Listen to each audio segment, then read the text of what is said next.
From an undisclosed location in the upper Michigan Peninsula, it's Beyond the Near Horizon, featuring Colonel Stephen Prather. Now here's your host, Colonel Stephen Prather. Thank you as always, Stephanie.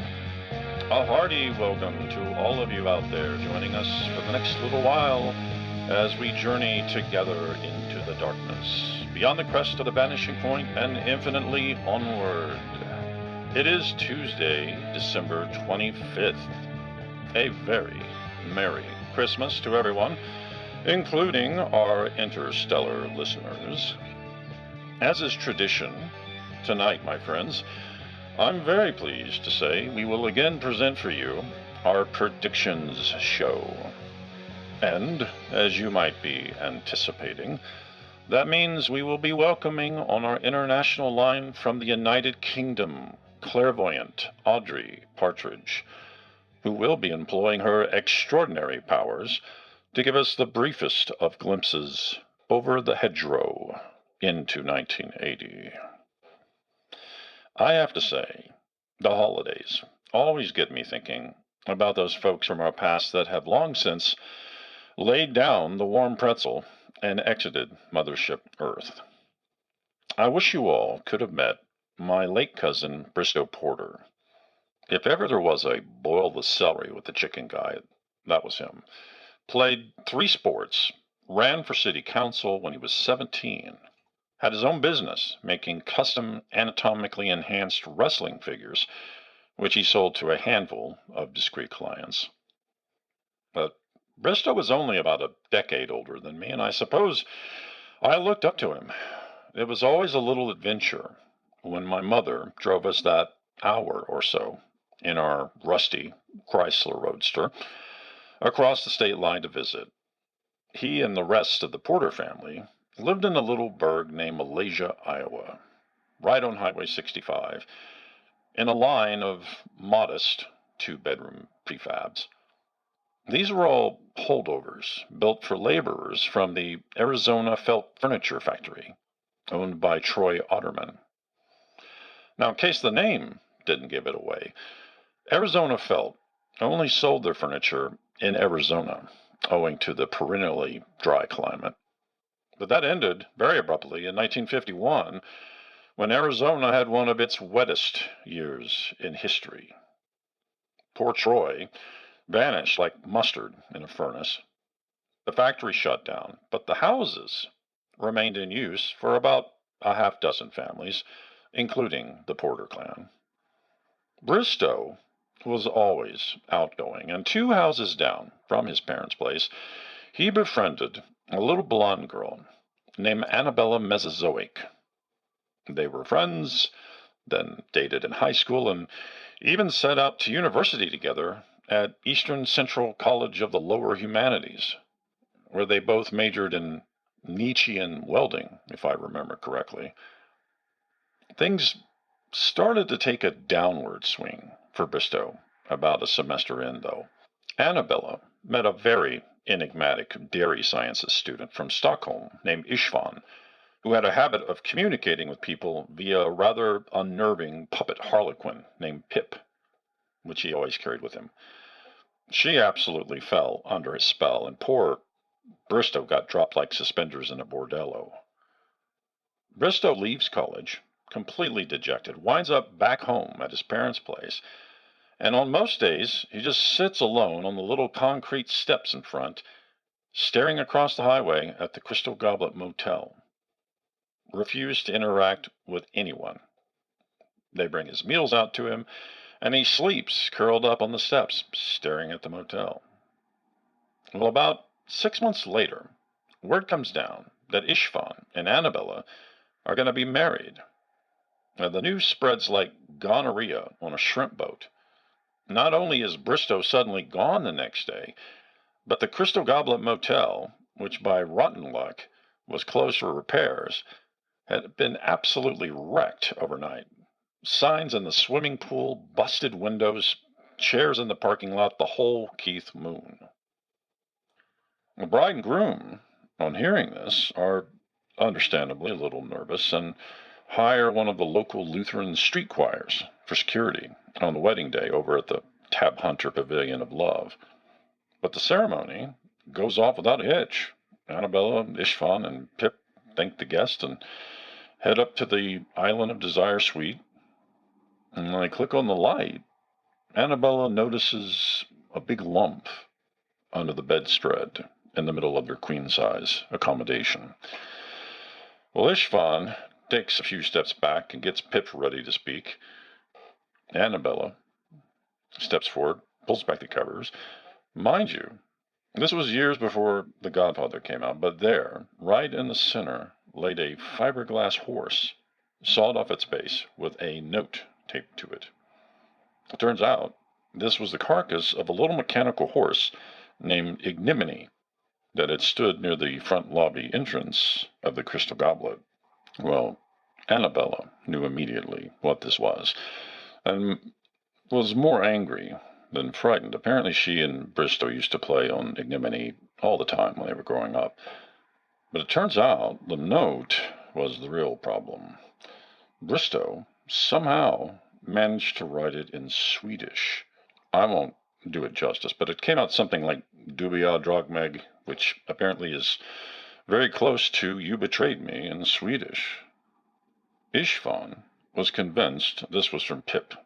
Well, he goes running out of the Tab Hunter Pavilion of Love, screaming back and forth with his puppet in tearful fits of Swedish, presumably headed back to Stockholm. And Annabella, who's been single since these events took place, only saw Bristow one more time when she testified for the prosecution at his trial a year later for illegal manufacture and distribution of artificial pork rinds. I never had the nerve to visit Bristow in prison, and before I had a chance to reconsider, he died accidentally when he overcinched a male girdle prototype. You mostly remember the good things, though, and I still remember the advice Bristow gave me when I was 11. He said, "Don't let anyone named Loretta store your cocaine, and never surf naked in Armenia with men who sell Kalashnikovs." Really stuck with me. And I've had good success in life following that simple guidance. Up next, birthdays. Stay tuned. Rashes, painful blisters, violent spitting urges, unpredictable mood swings. If you're experiencing any of these symptoms, my friends, you may have suffered a reaction to the once popular Vegedouse Delight aerosol product, and the Van Green Law Firm wants to speak with you. We all remember the early days of Vegedouse Delight. It felt like a dream come true, an amazing, time-saving technology that seemed to have come from the future. As it turned out, it was only the beginning chapter of an absolute nightmare. It was on these very airwaves that I broadcast an entire evening gripped by vivid and terrifying apparitions resulting from my habitual use of this product. You have since heard me apologize to my brother Proctor, the Prime Minister of India, and to all of the fine professionals at the Lansing Municipal Zoo. Being incarcerated gave me the separation and clarity I needed to fully recover. Better than this, though, I had Van Green on every leg of that journey. He's a name familiar in legal circles and among the general public, chiefly for his tireless efforts in the courts to prove once and for all that scented balloons do not belong on the food pyramid and are not fit for consumption. The $22.10 I've received as a result of the fine work of the Van Green Law Firm in my Vegedouse Delight suit returned to me the dignity I had lost in such a humiliating fashion. Well, I firmly believe they will do the same for you, so give them a call with your story at 502-826-7433. That's 502-VAN-RIDE, or write them at Van Green Law, care of Pete's Grocery, number 3, 14 Pitt Street, Elizabethtown, Kentucky 42701. As Ben says, you may be permanently scarred by your poor choices, but that doesn't mean you can't profit from them. When you get the compensation you deserve, you've got Ben Green. I don't often say this, but we have far too many celebrity birthdays today, way too many to get to. This reminds me of our last interview with Father Ricardo Redondo of the Church of the Resonating Cove Spring. Many of you might remember his famous baby factory theory. The idea being that there's a facility frequented by the elite class outside Asheville, North Carolina, where designer children can be picked up like an order of lo mein at the Happy Dragon Palace next door to us here. I think the jury is still out, but when the birthdays pile up like they did today, it does give one pause. All right, without further delay, singer Frank Sinatra is 64. I have to say I'm more of a Jimmy Tinders fan myself. Also, I'm not in love with Sinatra's cover of You Made Me Feel Like a Natural Woman. Game show host Bob Barker is 56. Guess the price? I don't watch a lot of daytime. What is the show, Yuri? Price is Right. The Price is Right. I probably shouldn't mention this on the air, but my Aunt Eufaula actually runs a betting room based entirely on this show. I don't know how much she actually makes in that concern, but she wears a lot of pink fur, and that cannot be cheap. Songstress Dionne Warwick is 39. Yuri, remind me what she did? Okay. Did she do Sex Machine? No. No, I don't know that one. Well, as I said, lots of others, but I want to get to the listener birthdays, so let's jump into that. Picket Man, our frequent caller, occasional guest, and mealworm expert, is 285 today. Now, before you pick up the phones, recall that Picket Man owes his name to his original occupation, which was as a guard for a 17th century French squid merchant, Le Mot de Fond. Our good friend was apparently frequently disobedient, and as punishment, was made to stand on one leg atop a sharp stick, common practice at the time. Silver Lining Pick, as he is called by his friends, cites an all-squid diet as the secret of his extraordinary longevity. I understand he's currently working as a teacher's aide in a junior high school in Nebraska, so we might argue he's still being punished for prior insubordinate behavior. Professor Thomas Yoke, who is leading the hexadecimal initiative Beef Cafe for universal adoption of that numbering system, is 0x37 today. Katie Oberluber. Katie from Ice Spire, Minnesota, is 46. I have to say, Marisol and I thank you again for this year's solstice gift, the limestone sculpture of a zebra intestine. It's visually striking and one heck of a conversation starter. I do have to keep towels under it, though. Oracle Richardson is 35. If you listen to the show, you know that Oracle is on a pretty epic quest to be arrested for a misdemeanor in every one of the 3,100 plus counties in the United States. Well, that's really something. I do hope he will be able to resume soon. I think many find it baffling as to why DeSoto County, Florida, decided to make public urination a felony with a 20-year minimum sentence. I also know a lot of you out there receive Oracle's monthly newsletter, as I do, where he usually includes a wish list. He has asked again this month for the third month running for linseed oil. You will need to conceal it in something when you send it. I can't recommend enough the Secret Bear Company, which operates out of Toronto, which is what I use. For around $15, they will hide just about anything in a bear and send it to the address you provide them. You don't get more handy than that. So, happy birthday wishes all around this Christmas. When we return, we set course for the 1980s with Clairvoyant Audrey Partridge. That's next. No one likes to talk about constipation. When we were approached by the sponsor, I was hesitant, fearful that my own repulsion might prevent me from doing justice to the material. But the longer I considered the spot, the more I realized that the ability to go is something that no free American should be deprived of. This begs for some ingenuity. And folks, it doesn't get more ingenious than the flinger from Commandant LLC. You'll see, as I have, that it's the answer for many problems, including constipation. How does it work? If you've ever been to a chairlift at an amusement park, you're halfway there, and it doesn't take much to get started. The flinger stabilizing cage is easy to install in any bathroom. Once you have that mounted, using your complementary sealing bolts, just snap in the high tensile tungsten, and yes, I did say tungsten, supporting cables, hook in the harness, and you're set. When the time arrives, pop on your custom flinger poncho, drop trowel, jump in the harness, and grab both of the easy-to-reach ripcords. When you're ready, give those things a yank and get ready for a ride worthy of Coney Island. The patent-pending flinger harness rail system will perform a controlled vertical shake. Just visualize the last time you ordered a martini and you've got the idea. Anything, and I do mean anything, in your passageway will head for the exits. As for those side benefits I mentioned, I've got to tell you, my back has never felt looser and more fluid than it does now. My walk is so modified, my doctor wanted to send me in for x-rays. I politely declined. Commandant LLC also wants to address the dismounting mishap of Carl Indermull of Cleveland, Ohio.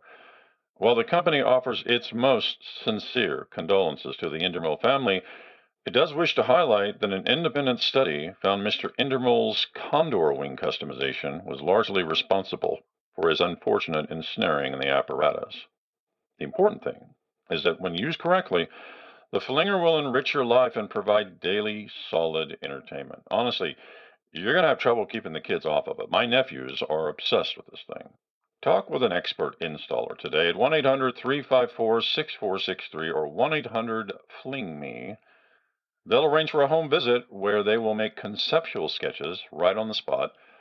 And about 2 weeks later, you'll enjoy a private screening at their local offices of a custom animated film to help you better envision your future flinger installation. Trust me, folks, it is life-changing. It's the Flinger by Commandant LLC. Let your life flow.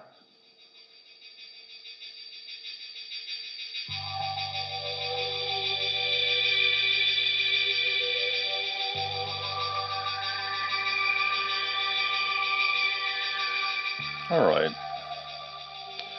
Well, joining us on our international line now from the United Kingdom is an expert visionary, known to many of you who follow this program. She holds the record for correct consecutive sunny day forecasts for the Atacama Desert in Chile, and most recently accurately anticipated the Austrian houndstooth textile shortage earlier in the spring of this year. We're happy to welcome our good friend and world-renowned clairvoyant Audrey Partridge. Audrey, can you hear us okay? Yes, General Prather. I can hear you plain and strong and clear on this evening.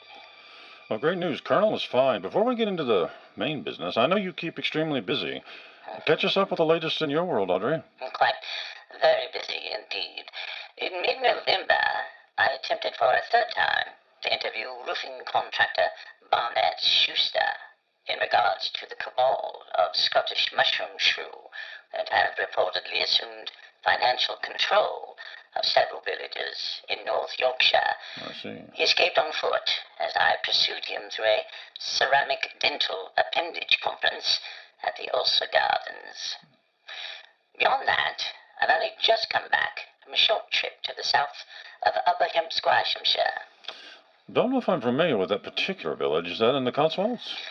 Well, it's due west of East Northingham Lister Terrace, for those of you not from the UK. Would that be named for Lord Admiral Blister, I wonder, of the 5th Mounted Engineers, inventor of the little butter pats you see in restaurants? I'm quite afraid that's catastrophically wrong. Nonetheless, I found the experience harrowing and the weather demonic, which was not unusual. We were harassed by waves of homicidal razor bills throughout, which is a slight oddity for being over 100 miles inland. Nonetheless, I was only out spreading ashes in honor of my dead Leonard. Oh, my condolences, Audrey. I hadn't realized that Leonard had passed away. Oh, no, he hasn't quite. It was just a bit of a warm-up. He's an awful mess, though, and shouldn't be that long, really. Well, very interesting. You know, now that I roll that around, it wouldn't surprise me if more folks start taking that kind of proactive approach. Quite. There's a great many things that can go wrong with the spreading of ashes. I was out a few weeks prior and had an awful misunderstanding with a Sikh gentleman. That's certainly a birthday party his daughter will never forget. I see. I do wish them all a very quick recovery, indeed. Well, you recently celebrated a birthday, did you not? Ah, yes. In November, I turned 88, if you're counting in terrestrial years. Interesting. You know, there were exactly 88 members of my brother Proctor's lacrosse team arrested for racketeering in Portland last week. Well, as the time tends to rocket by, I say we jump right into these. Oh, yes, let's not waste another moment. All right. Well, we start with international affairs. Now, last December, you predicted, Audrey, that an Eastern European nation planned to invade a country in the Americas over a canned brisket dispute. Yes, I can comfortably reveal now that the two principals involved were Lithuania, or the Lithuanian Soviet Socialist Republic, if you prefer, and the adversary, the country of Uruguay. Well, the year's not quite over yet, but I haven't heard anything about, if you forgive the term, a beef between Lithuania and Uruguay. No, I'm pleased to say. I was able to intervene behind the scenes and successfully diffuse tensions. Well, kudos to you, Audrey, for refusing to stand on the sidelines. A lot of your colleagues put on their goggles and pull the plastic over their shorts, but you take action on your predictions. But I certainly don't lollygag, especially when lives are at stake. In this case, I contacted the ambassadors from both countries, and through the course of the year, managed to secure several private meetings with each head of state. I see. Since I expect this to be out in the press soon, I'm quite happy to get in front of it. The whole thing was quite basic. I slept with all the parties involved, and through misdirection, convinced them to jointly invest in an international chain of brothels for the hearing impaired. Sleepovers. Very creative. Let me be clear, Inspector.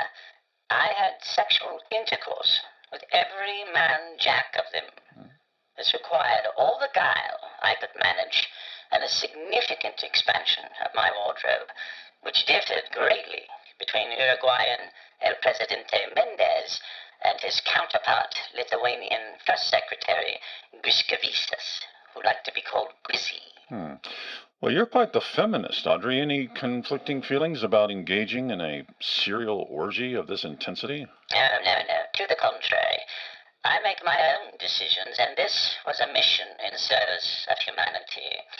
Not to mention that Leonard had the comfort of his automaton Beatrice back home at the annex to rely upon to relieve his own frequent and insatiable burdens. I see. Uruguay was particularly challenging as I had to work my way through most of the cabinet as well. This involved a good deal of research on a two-handed technique that the Minister of Transportation was obsessed with. The choice of lubricant, in fact, was vital. Well, you got that right.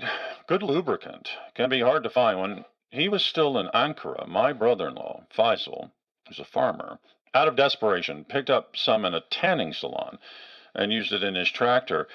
He did one more row of sugar beets, and that was all she wrote. Particularly confusing is that you have a self-heating lubricant called Passion Finger, sold in a .333-liter jar. Well, it turns out there are two companies that make a product of identical name, both located in Van Nuys, California. Site of the Ringdale String Quartet UFO abduction. Quite. The first jar of Passion Finger was made by a firm called Tamara's Saucy Secret. It turned out to be rather gritty, and this was quite evident as I was applying it. One of the few moments of honest danger during the whole affair. Tamara would have done quite well to keep that crunchy nightmare hidden, I have to say.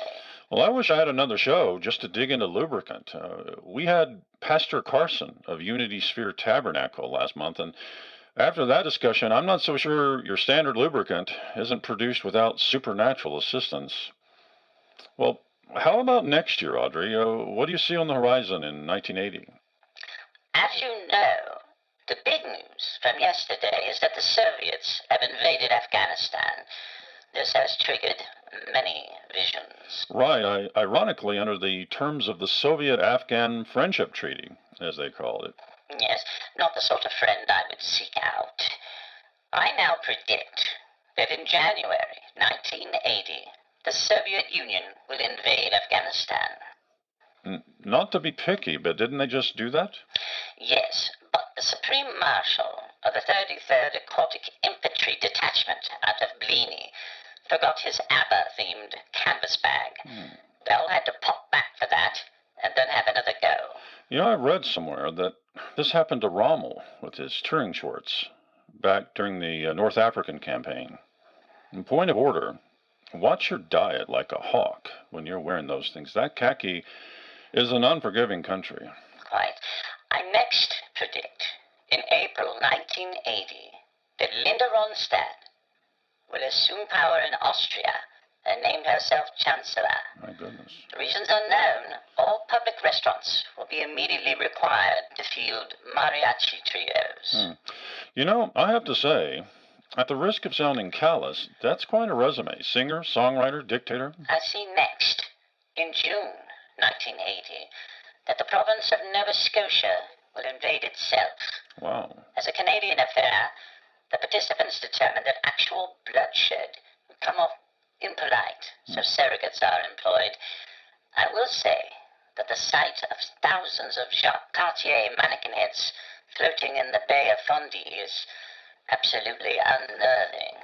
Well, you got that right. You know, at the risk of offending my brothers and sisters to the north, when you dominate ice hockey as they have, I think it makes you a little Napoleonic. Dateline, August 1980. I predict that Pope John Paul II will agree to join the cast of Mork and Mindy, portraying an extraterrestrial junkie named Tambourine. I applaud it. It's about time they injected some more realism into that show. Finally, in November 1980, Linda Ronstadt. Back already? Linda Ronstadt defeats Charlton Heston in a melee contest in Steppensplat Square. She declares herself Kunagoon Vendung, which loosely translates to Queen Bitch, and displays Heston's head at the Vienna DMV for a week. You know, you see Planet of the Apes, and you think that guy's in pretty good shape, but sounds like Ronstadt got the drop on him. Well, we will take a short break, and then, as is custom, put on the Wayne Newton, and continue our journey through the time vortex to delve into the misty expanses of future days. With Audrey Partridge, stick with us. It can be very, very awkward dealing with body odor. I've always recognized myself as lucky that my amazing wife Marisol was born with the ability to smell only talcum.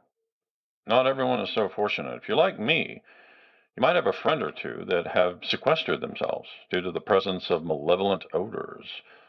My cousin Gaither comes to mind, and I have to say, Gaither, if you're listening, I hope they let you out of your container today. For years, there have been few options, ranging from watered-down perfumes to aluminum zirconium, which doesn't sound like something I want to put under my arms. Well, what if I told you the answer to this age-old problem might have just dropped in our laps from outer space? Like so many of you, I've consumed since the 1950s the work of former Marine and UFO journalist and author Donald Kehoe, and thanks to him and many others, we've known for years that countless sightings and captured technologies are being hidden from us by our not-so-benevolent, overprotective government. Well, that's about to change, thanks to entrepreneur Cal Rando, whom you might remember for his line of woven milkweed men's apparel, the Cal Rando Collection. Well, he's back from a fact-finding mission in Biloxi, Mississippi, and boy, has he brought back a zinger. It's a substance adapted from a captured Venusian agriculture probe and in wide use by the CIA Laundry Intervention Group. I'm talking about Green Glow Radiance, and when you get a look at a bottle of this stuff, you're going to be tempted, as I was, to slather the thick, rich neon green contents all over your body. But here's the thing. Green Glow Radiance is made to drink. It works from the inside, folks. Every package comes with a dose-sized cup. One of those every morning after your shower, and get ready for your life to change. Green Glow Radiance is going to replace your existing socially repugnant odor with a smell I can only describe as pleasantly scorched scrambled eggs. And oh, by the way, did I mention that it does in fact make you glow? Over time, you won't think twice about crossing busy streets or boulevards in semi or total darkness. And since wearers of Green Glow Radiance tend to leave visible trails wherever they walk, it's recommended for parents desperately trying to keep track of their little ones. Just use a half dose to avoid convulsions.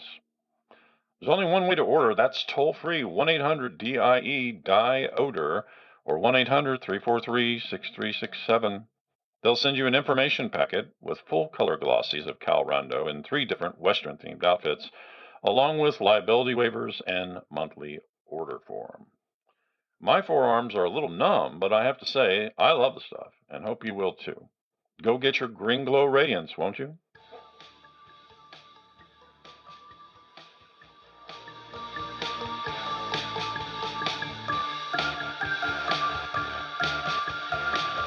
Boy, oh boy, have we learned a lot already. Well, we're back with Clairvoyant Audrey Partridge. So far, we've been talking about events pretty far removed from our everyday lives, but now, folks, we're about to hit the home front. Audrey, I have to say, as usual, I'm feeling a little nervous about continuing this discussion. And I absolutely understand the trepidation, Field Marshal. But as I've always told Leonard, if you can reach it, you can put ointment on it. Wise words.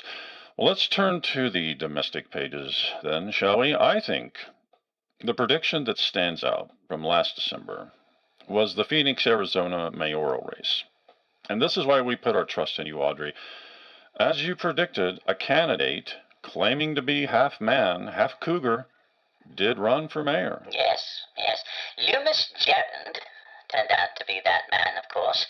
And were it not for his on-stage defecation during the victory speech and the runoff it triggered, he would certainly be making policy now, I must say. Amazing stuff. And speaking of triggers, I know you like for us to play The Donkashane by Wayne Newton to help bubble the visions up. But alas, Yuri has informed me during the break that our maintenance man, Ian, used it to jimmy the window on his Pinto this morning. And boy, that thing is shot. It was a re-release. The B-side still plays, but it's a cover of Brown Sugar, which you, I believe, have told me gives you high. Yes, it also tends to make me lactate. It's a very strange reaction indeed. Just a suggestion, but I thought, for a change of pace, we could try a promo album we received a couple of days back from a band named Mrs. Spock. I see. Yuri loves the vibe of this thing, and I think we both might be pleasantly surprised. Well, I suppose we'll make do, just as we did during the Blitz. Sounds good. Yuri, you want to roll that?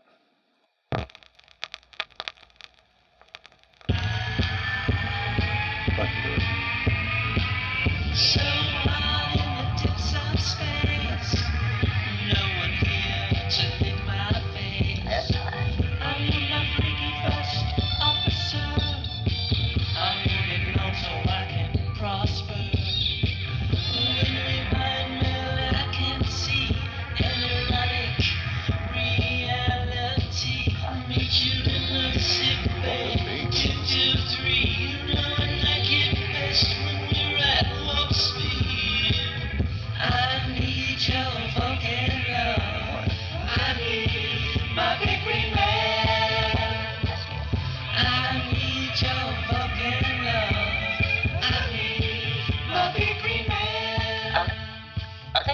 My bunt cake and what does she say? Oh, my big green man, I think.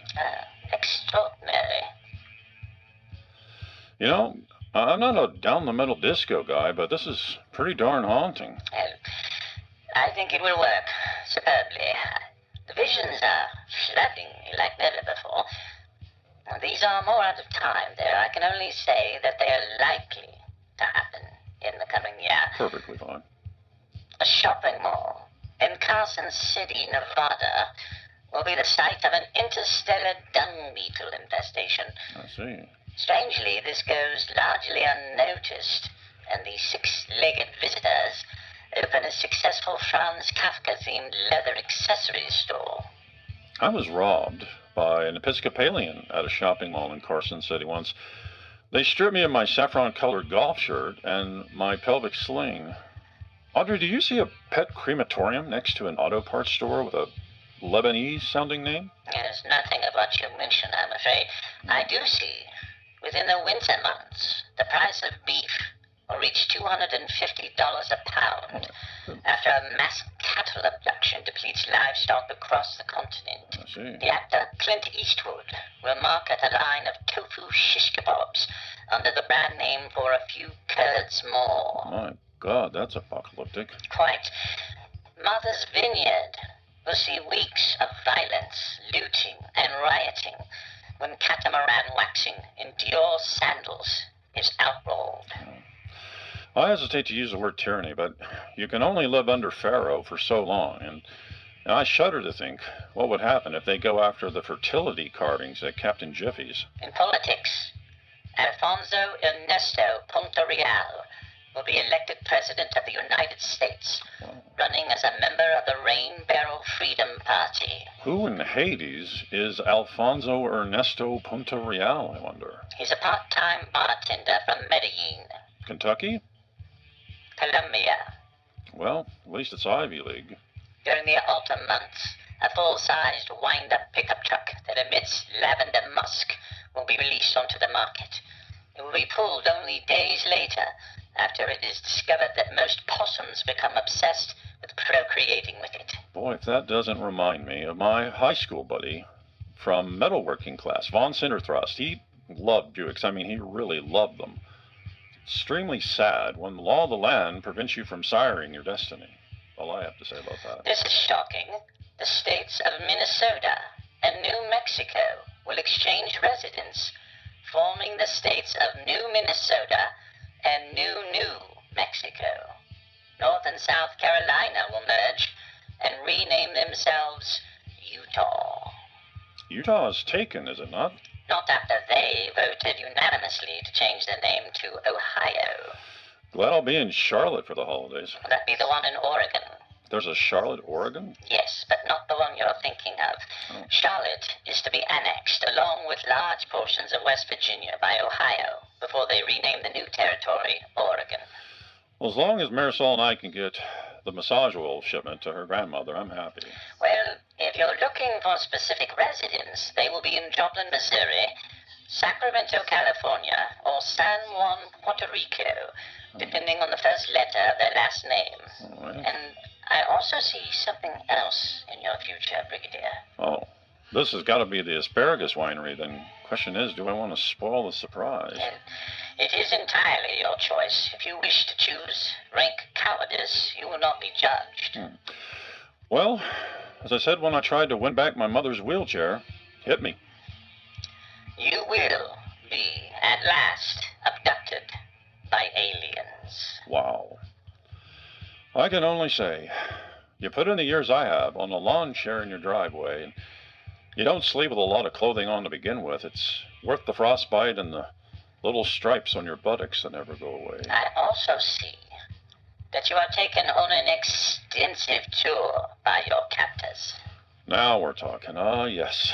Galactic Center, Cassiopeia, the Orion system, perhaps. Most of the trip will be focused in Nebraska. Oh. Well, you can never eat enough fried chicken at the Stick and Pick, I guess. I assume the EPA's cleared out of there by now. I'm afraid I must take my leave to prepare for Leonard's rundown. I see. The ingredients have to be prepared perfectly to avoid discoloration and blindness. Naturally. Well, we appreciate all of your amazing insights, Audrey. Merry Christmas and happy 1980 to you and Leonard. Hold on, please. Leonard, you've left your final leggings on the footrest again. Turn it off. Audrey? All right. Well, fascinating, frightening, and hopeful, as always. It's not always a comfortable thing to look into the future, but when you wear jeans out of the dryer, that button is going to burn your tinder bits. And we will find out together as the year unfolds whether that burn leaves a scar. I have to thank, again, Callie and her husband Hector from the Coal Exchange for the salmon jello loaf. My nephew Orson took a crack at it. A little alarming that his head is continuing to swell, but I've been told that and the hallucinations will only last another 36 hours. Gourmet cuisine is an education that does not come cheap. Great thanks to our announcer Stephanie and to the always sprinting Yuri. Tomorrow night, get ready for another visit with the time-traveling plumber Nick Rounderspice. He's back from medieval Spain, and he has a lot to say about the state of their sanitation, let me tell you. Until then, do not allow the ordinary distractions to thwart your search for wisdom and knowledge. All that and more may just be revealed beyond the near horizon. Good night.